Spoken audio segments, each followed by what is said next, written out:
Hello everyone, जय माता दी सभी को। यम का दीपक किस प्रकार से निकालते हैं, किस दिन निकाला जाता है ये दीपक। यम का दीपक हम धनतेरस के दिन निकालते हैं। कई कई जगहों पे पाँचों दिन निकाला जाता है ये दीपक। और हमें पहले स्वास्तिक बना लेना है। इस प्रकार से हमें स्वास्तिक बना लेना है। फिर हमें इसके ऊपर एक प्लेट रखना है, उसमें कुछ चावल रखने हैं। चावल के ऊपर ही अपना दीपक रखना है। ये फिर क्योंकि पृथ्वी बाहर नहीं संभाल पाती है दीपक का, तो इसलिए पुष्प कुछ ना कुछ नीचे रखना चाहिए दीपक के। इस प्रकार हमें पूजन करना है। और इसमें सरसों के तेल का ही दीपक जलाया जाता है, चौमुखी दीपक जलाया जाता है। या तो इसको आटे का बना लें। अगर आटे का नहीं बना सकते हैं तो जो मार्केट में मिलते हैं दीपक, थोड़ा बड़ा आता है यम का दीपक, तो उसको लाके चौमुखी दीपक जला सकते हैं। और इसका हमें पूजन करना है, जैसे रोली चंदन से हमें इसका पूजन करना है। इसमें एक सिक्का और एक कौड़ी डाली जाती है। और हमें खील बतासे का भोग लगाया जाता है। तो इसकी सामग्री जैसे खील बतासा, मेरे पास खील नहीं थी तो मैंने नहीं लगाया है, तो नॉर्मल वीडियो बना रही हूँ। तो इसमें खील बतासे का भोग लगाया जाता है, क्योंकि दिवाली पे खील बतासे का भोग हर दीपक की पूजा करते हैं उसका ही भोग लगाया जाता है। और हमें फूल चाहिए, रोली चाहिए। और जैसे हमारे जितने भी घर में सदस्य हैं तो उनके नाम की जो परिक्रमा लगती है तो उसके सिक्के चाहिए। जितने 5 हैं, 10 हैं, जितने भी हैं, तो हम पूजन करते हैं। तो रोली लगाने के बाद हमें पुष्प अर्पण करना है, जैसे इस प्रकार से अर्पण करना है। यमदेव का नाम लेते हुए जिन पे मंत्र आते हैं वो मंत्र बोलते जाएं। अगर मंत्र नहीं आता है तो ओम नमो यम देवताय नमो नमः, ओम यम देवताय नमो नमः, ऐसे करते हुए मंत्रों का जाप करते हुए करते जाएं। और फिर इसमें हम बतासे का भोग लगाते हैं। खील भी डाली जाती है, मेरे पास नहीं है तो बतासे का भी भोग लगाते हैं। फिर हम जैसे अपने जितने सदस्य हैं तो उनके नाम की परिक्रमा दी जाती है। ऐसे ऐसे करके जो हमारा घर का मुखिया होता है उसके नाम की पहली परिक्रमा होती है। और फिर दूसरी परिक्रमा ऐसे उसी प्रकार से लेते हुए जितने सदस्य हैं उसके नाम से ऐसे ऐसे लगाते जाएं। ये परिक्रमा लगाने के बाद हमें जल का भी अर्पण करना है, जल भी पिलाना है, हाथ जोड़ के क्षमा याचना मांगनी है। तो इस प्रकार से आप इसका पूजन कर सकते हैं यमदेव का।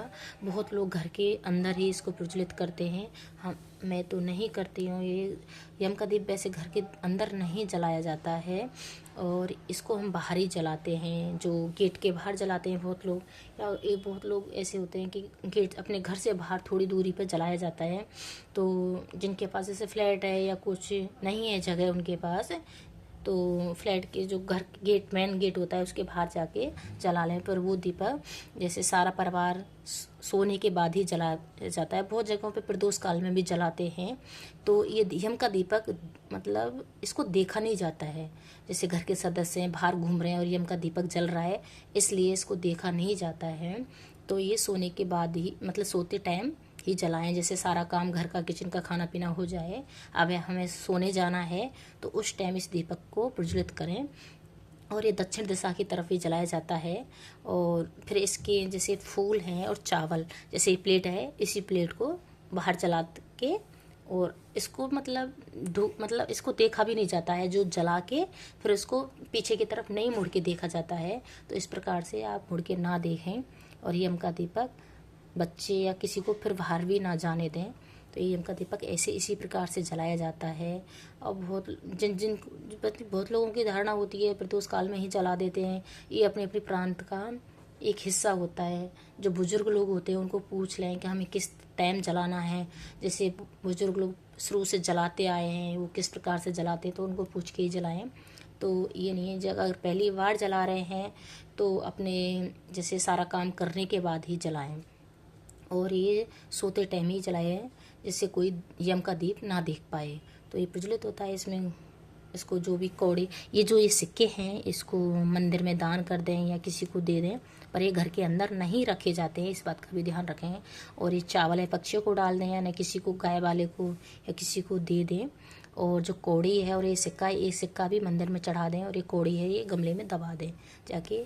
और बहुत लोग इसको डस्टबिन में डाल देते हैं, पर ये डस्टबिन में नहीं डालना चाहिए, क्योंकि ये भी तो एक अन्न है, अन्न देवता है। तो इसको हम किसी अच्छी जगह पे जाके सुबह ही रख के आ जाएं, क्योंकि यम का दीपक सुबह उठते ही बाहर फेंका जाता है, तो उस हिसाब से हम निकाल देते हैं। जो घर के मतलब गेट के बाहर जलाया जाता है, उसको सुबह जल्दी उठ के बाहर निकाल दें, ऐसा कर लें। तो ये आप कर सकते हैं। यम का दीप एक साधारण तरीके से जलाया जाता है, बहुत सरल विधि है, ऐसा कुछ नहीं है। यम देव का दीपक निकालते हैं तो अपना जो भी घर में सुख शांति समृद्धि बनी रहती है। जो ग्रह हैं ऐसे वैसे वो भी होते हैं, और बोला जाता है उस घर में अकाल मृत्यु नहीं होती जहाँ यम का दीपक जलाया जाता है। तो आप जला सकते हैं भाई, जो भी है यमदेव से क्षमा मांगते हुए आप इसको कट सकते हैं। मतलब दिवाली धनतेरस की शुभकामनाएं सारे लोगों को, यूट्यूब फैमिली को, और दिवाली की भी शुभकामनाएं हैं। बस यही कृपा है माता रानी, सब पे कृपा बनाए रखना, सबके घरों में वास करे। जय हो महालक्ष्मी।